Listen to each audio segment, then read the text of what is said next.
上次咧就示範完呢個煎腸粉啦，咁今日咧我哋咧就煎銀鱈魚啦。咁上次冇同大家講啦，咁記得咧大家用我哋呢個 La Rose 玫瑰鍋咧，其實最好咧就係用中火。咁今次如果好似我哋咁樣煎銀鱈魚咧，咁細火得啦。其實俾大家睇下，係啦，其實細火就已經好夠，因為佢個傳熱真係好快好嘅。咁我哋就喺大昌啦買咗一 pack 銀鱈魚翻嚟啦。咁我哋就係咁依過咗，即係揾水沖一沖佢，咁就唔需要再加啲咩調味料啊、醃料啊，咁就已經可以㗎啦。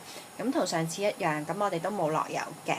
咁而家個鑊應該預熱得差唔多啦，咁我哋可以放銀鱈魚落去啦。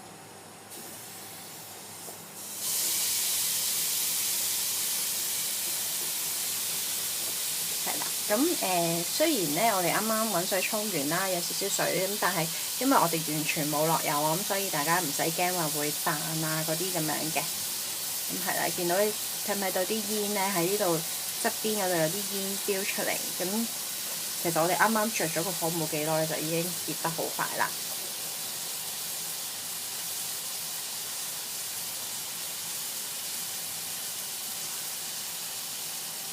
咁可以唔使咁快反啦，等佢煎一煎香啲先嘅。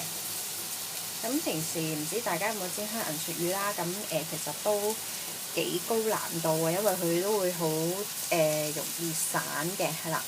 呢個近鏡大家睇下先，係啦。其實我而家聞到好香㗎啦，已經。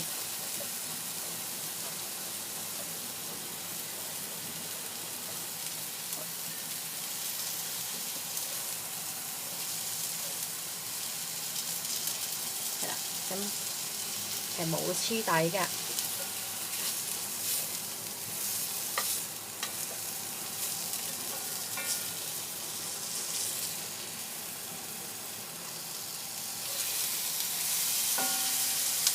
好啦，咁我哋陣間咧就會落呢一個香草嘅。係啦，咁呢一個香草咧就喺加拿大買㗎啦，嗰啲超級市場。咁其實外國都好興用呢啲香草嘅，咁就唔使醃，直接喺你煎嘅時候落去咧已經好夠味㗎啦。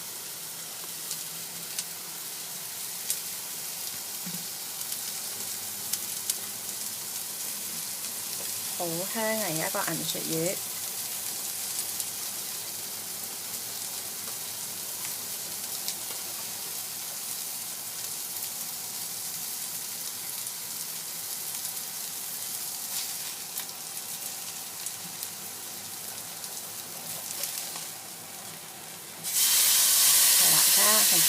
已經係有金黃色嘅效果㗎啦，另外個魚尾都係嘅。咁而家咧，我哋就落少少香草啦。咁好少滲喺個面頭已經好香㗎啦。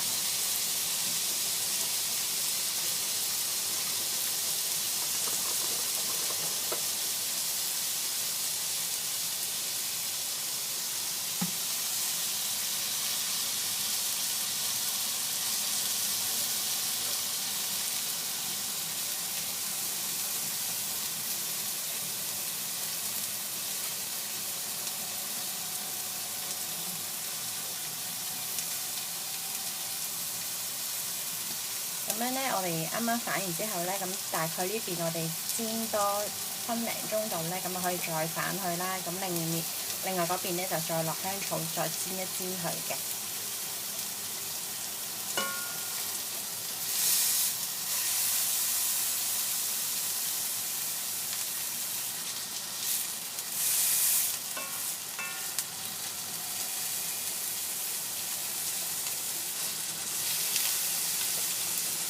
因為呢個魚尾就比較厚少少，所以就可能要稍微幫佢加少少力啦。即係見到呢個銀鱈魚呢個面頭都好香嘅，同埋仍然係冇黐底㗎。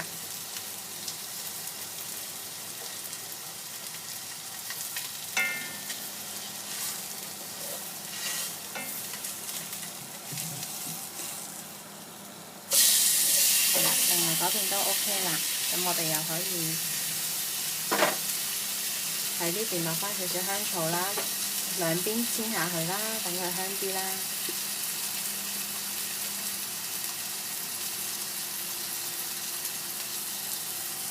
同埋你見到即係佢煎出嚟個效果呢係好金黃色嘅，好香嘅。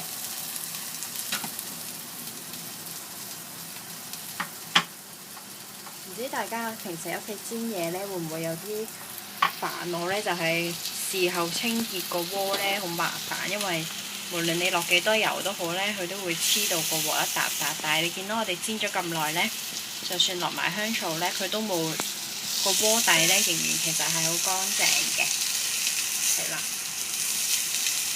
所以呢個玫瑰鍋無論煎嘢燉嘢都好方便。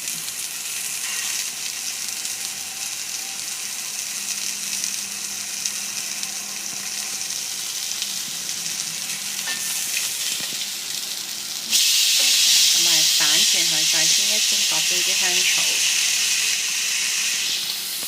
咁好快就可以上碟㗎啦。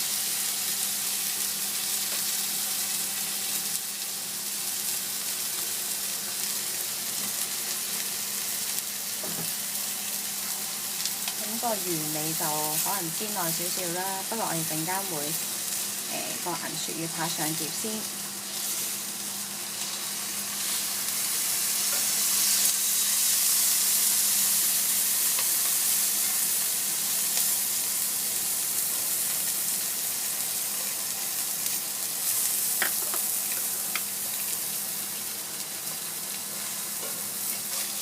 好啦，上碟啦！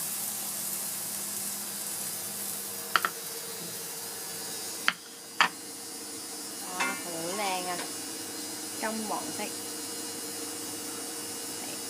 而且冇散過嘅。大家見到我哋雖然反咗佢幾次，但係佢仲係完整一塊嘅銀鱈魚扒，非常之靚㗎。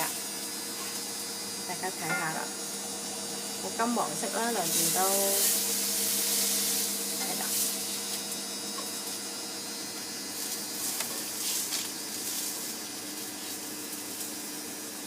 咁樣呢，我哋咁樣索一索呢，跟住就可以上碟㗎啦。咁大家其實見到呢，係真係除咗佢本身個扒有少少油之外呢，其實係冇好多嘅油嘅，所以呢個非常推薦。